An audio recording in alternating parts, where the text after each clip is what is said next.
Hello guys, may gabi kanyang tanan. Niya kita karon diri sa Puro Cabbage, may barangay Grido, Panabo City, Davao del Norte, Philippines. Din gisinati karon ni lugara ang pagbaha, no? May balik ang pagbaha. Diin ang tubig gikan sa Old Cemetery paingon diri sa Puro Cabbage. Og kining tubiga nagdala og kagaw sanglit ang uban niini mga anod ng mga basura. Mo kini karon ang problema diri sa Puro Grido nga kasamtangan nga gisinati sa katawhan.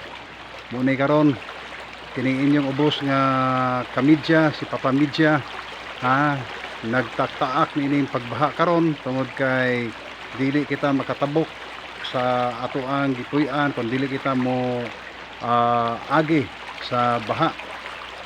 Og nakita ninyo mga kamidya nga ang tubig medyo kusog ang bulog gikan sa Old Cemetery sa Barangay Grido, siyudad sa Panabo. Og dinhila na kutob hangtod sa sunod ato nga pag-report. Kini ang inyong Papa Midya moingon nga daghang salamat sa inyong paghatag og atensyon